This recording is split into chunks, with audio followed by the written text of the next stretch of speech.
Hello ನನ್ನ ಕುಟುಂಬದವರೇ, ಹೇಗಿದ್ರೆಲ್ಲರೂ? ಇವತ್ತು ನಾನು ನಿಮ್ಮ ಜೊತೆ ತುಂಬ ಸಿಂಪಲ್ ಹಾಗೂ ತುಂಬ ರುಚಿಯಾದ ಚಿಕನ್ ಒಂದು ರೆಸಿಪಿಯನ್ನು ತೋರಿಸ್ತಾ ಇದ್ದೀನಿ. ಖಂಡಿತವಾಗ್ಲೂ ಇದನ್ನು ನೀವು ಟ್ರೈ ಮಾಡಿ. ಎಷ್ಟೊಂದು ಸಿಂಪಲ್ ಇದೆ ಹಾಗೂ ಎಲ್ಲದಕ್ಕೂ ಕೂಡ ರೈಸ್ ಇರಲಿ, ಚಪಾತಿ ಇರಲಿ ಅಥವಾ ಇಡ್ಲಿ, ದೋಸೆ, ಶಾವಿಗೆ ಎಲ್ಲದಕ್ಕೂ ಸೂಪರ್ ಆಗುತ್ತೆ ಇದು. ಮಸಾಲದಲ್ಲಿ ಜಾವಿತ್ರಿ, ಒಂದು ಅರ್ಧ ಚಮಚದಷ್ಟು ಜೀರಿಗೆ, ಸ್ವಲ್ಪ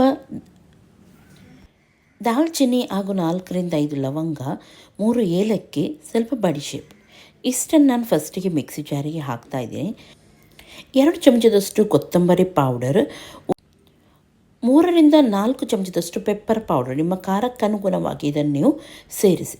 ಇಷ್ಟನ್ನು ಇವಾಗ ನೋಡಿ ಗ್ರೈಂಡ್ ಮಾಡಿದ್ದೀನಿ. ಹಾಗೂ ಇದನ್ನು ಇವಾಗ ಸಪ್ರೇಟಾಗಿ ತೆಗೆದು ಇದರಲ್ಲಿ ಕೊತ್ತಂಬರಿ ಹಾಗೂ ಸ್ವಲ್ಪ 1-2 ಟೊಮೆಟೊವನ್ನು ಕಟ್ ಮಾಡಿ ಇದಕ್ಕೆ ಗ್ರೈಂಡ್ ಮಾಡಿ ಇಟ್ಟಿದ್ದೀನಿ. ಇಲ್ಲಿ ಇವಾಗ ನೀರುಳ್ಳಿಯನ್ನು ನಾವು ಚೆನ್ನಾಗಿ ಚಾಪ್ ಮಾಡಲಿಕ್ಕೆ ಉಂಟು, ಆದಷ್ಟು ಸಣ್ಣದಾಗಿ. ಮಿಕ್ಸಿ ಜಾರಲ್ಲಿ ಕೂಡ ನೀವು ಹಾಕಿ ಸ್ವಲ್ಪ ಗ್ರರ್ ಮಾಡ್ಬೋದು ಅಥವಾ ಸಣ್ಣದಾಗಿ ನೀವು ಹೆಚ್ಚಬಹುದು ಬೇಕಿದ್ರೆ. ಅಂದರೆ ನಮಗೆ ಇಲ್ಲಿ ಪೇಸ್ಟ್ ರೀತಿ ಮಾಡಲಿಕ್ಕಿಲ್ಲ, ಸ್ವಲ್ಪ ಹಾಗೇ ಉಳಿಬೇಕು ದರದರನೆ. ಓಕೆ, ಒಂದು 3 ದೊಡ್ಡ ಸೈಜ್ ನೀರುಳ್ಳಿಯನ್ನು ನೀವು ಈ ರೀತಿ ಮಾಡಿದರೆ ಸಾಕು. ಒಂದು ಪಾತ್ರೆ ತಗೊಳ್ಳಿ, ಅದರಲ್ಲಿ ತುಪ್ಪವನ್ನು ಹಾಕಿ, ತುಪ್ಪನೇ ಚೆನ್ನಾಗಾಗುತ್ತೆ. ಆಮೇಲೆ ತುಪ್ಪ ಇಲ್ಲ ಅಂತಾದರೆ ನೀವು ಎಣ್ಣೆ ಕೂಡ ಹಾಕ್ಬೋದು. ತುಪ್ಪ ಚೆನ್ನಾಗಿ ಕರಗಿದ ಮೇಲೆ ನೋಡಿ, ಸ್ವಲ್ಪ ಜಾಸ್ತಿ ತುಪ್ಪನೇ ನಾನು ಹಾಕಿದ್ದೀನಿ ಇಲ್ಲಿ. ಇದಕ್ಕೆ ನಾವು ನೀರುಳ್ಳಿಯನ್ನು ಹಾಕಿ ಚೆನ್ನಾಗಿ, ಅಂದರೆ ತುಂಬ ಚೆನ್ನಾಗಿ ಇದರ ಕಲರ್ ಚೇಂಜ್ ಆಗುವವರೆಗೂ ನಾವು ಫ್ರೈ ಮಾಡಲಿಕ್ಕೆ ಉಂಟು.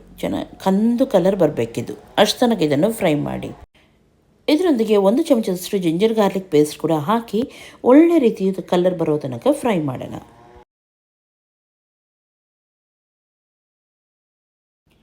ಇವಾಗ ಇಲ್ಲಿ ನೋಡಿ ಕಲರ್ ಯಾವ ರೀತಿ ಚೇಂಜ್ ಆಗಿದೆ, ಈ ರೀತಿ ಬರಬೇಕು.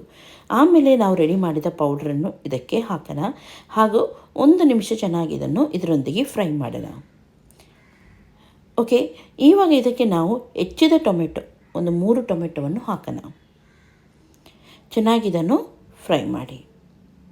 ನಾನಿಲ್ಲಿ 1.5 kg ಚಿಕನನ್ನು ಮಾಡ್ತಾಯಿದ್ದೀನಿ, ಹಾಗಾಗಿ ಅದಕ್ಕೆ ಬೇಕಾಗುವಷ್ಟು ಮಸಾಲ ಹೇಳ್ತಾ ಇದ್ದೀನಿ.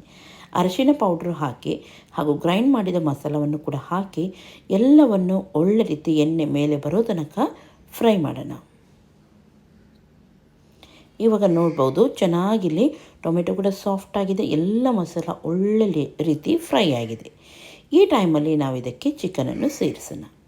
ಚಿಕನನ್ನು ಹಾಕಿ ಚೆನ್ನಾಗಿ ಇದನ್ನು ಮಿಕ್ಸ್ ಮಾಡಿ. ರುಚಿಗೆ ತಕ್ಕಷ್ಟು ಉಪ್ಪು ಹಾಕೋಣ. ಅರಶಿನ ನಾನು ಆಲ್ರೆಡಿ ಆಗಿದೆ, ಇಲ್ಲದ್ರೆ ಈ ಟೈಮಲ್ಲಿ ಕೂಡ ನೀವು ಹಾಕ್ಬೋದು. ಚೆನ್ನಾಗಿ ಇದನ್ನು ಮಿಕ್ಸ್ ಮಾಡಿ ಒಂದು ಸ್ವಲ್ಪ ನೀರನ್ನು ಸೇರಿಸಿ ಆಮೇಲೆ ಇದನ್ನು ಬೇಯಲಿಕ್ಕೆ ಇಡಬೇಕು. ಸ್ವಲ್ಪ ನೀರನ್ನು ಹಾಕಿದರೆ ಸಾಕು.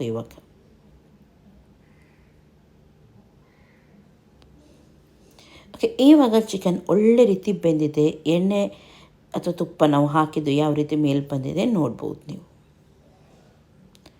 ಪರ್ಫೆಕ್ಟ್ ಆಗಿದೆ. ಈ ಟೈಮಲ್ಲಿ ಇದಕ್ಕೆ 1 ಕಪ್ಪಷ್ಟು ನಾನಿಲ್ಲಿ, ಅಥವಾ ನೀವು ಜಾಸ್ತಿ ಕೂಡ ಹಾಕ್ಬೋದು, ತೆಂಗಿನ ಹಾಲನ್ನು ಸೇರಿಸ್ತಾ ಇದ್ದೀನಿ. ಸ್ವಲ್ಪ ಗ್ರೇವಿ ರೀತಿ ಬೇಕಲ್ವ, ಹಾಗಾಗಿ ಬೇಕಾಗುವಷ್ಟು ನೀರನ್ನು ಸೇರಿಸಿ ಹಾಗೂ ಹಸಿಮೆಣಸಿನಕಾಯನ್ನು ಒಂದು 3-4 ಮೇಲ್ಗಡೆಯಿಂದ ಇವಾಗ ಹಾಕ್ತಾಯಿದ್ದೀನಿ. ಒಳ್ಳೆ ರೀತಿ ಕುದಿ ಬಂದಿದ್ದೆ. ಕೊತ್ತಂಬರಿ ಸೊಪ್ಪನ್ನು ಹಾಕಿ ಕೆಳಗಿಳಿಸಿದರೆ ಆಯಿತು. ಸಿಂಪಲ್ ಮಸಾಲ, ಆದರೆ ತುಂಬ ಚೆನ್ನಾಗಾಗತ್ತೆ. ಮೋಸ್ಟ್ಲಿ ಇದು ರೈಸಿಗೆಂದು ಸೂಪರ್ ಆಗುತ್ತೆ. ಅದರೊಂದಿಗೆ ಇದು ನಾವು ಶಾವಿಗೆ ತಿನ್ನುವಾಗ ಅಥವಾ ನೀರು ದೋಸೆ, ಇಡ್ಲಿ ಇದಕ್ಕೆಲ್ಲ ಇನ್ನೂ ಕೂಡ ಚೆನ್ನಾಗಾಗತ್ತೆ ನೋಡಿ. ಓಕೆ, ಒಮ್ಮೆ ಈ ರೀತಿ ನೀವು ಗ್ರೇವಿ ಮಾಡಿ ನೋಡಿ, ಎಲ್ಲರೂ ಕೂಡ ಮನೆಯಲ್ಲೇ ಇಷ್ಟಪಡ್ತಾರೆ. ಒಮ್ಮೆ ನಿಮಗೆ ಗ್ರೇವಿ ಬೇಡ ಅಂತ ಆದರೆ ನೀವು ಇದಕ್ಕೆ ತೆಂಗಿನ ಹಾಲು ಹಾಕದಿದ್ರೂ ನಡೆಯುತ್ತೆ. ಓಕೆ, ಇವತ್ತಿನ ಈ ರೆಸಿಪಿ ಇಷ್ಟ ಆಯಿತು ಅಂದರೆ ಲೈಕ್ ಮಾಡಿ, ನಿಮ್ಮ ಫ್ರೆಂಡ್ಸ್ ಜೊತೆ ಎಲ್ಲರ ಜೊತೆ ಶೇರ್ ಮಾಡಿ. ಹಾಗೂ ನನ್ನ ಚಾನಲ್ಗೆ ಇನ್ನೂ ಕೂಡ ನೀವು ಸಬ್ಸ್ಕ್ರೈಬ್ ಮಾಡಲಿಲ್ಲ ಅಂತಂದರೆ ಸಬ್ಸ್ಕ್ರೈಬ್ ಮಾಡಿ. ನಾಳೆ ಸಿಗ್ತೀನಿ ಒಳ್ಳೆ ರೆಸಿಪಿಯೊಂದಿಗೆ. ಎಲ್ಲರಿಗೂ ಟೇಕ್ ಕೇರ್, ಬಾಯ್ ಬಾಯ್.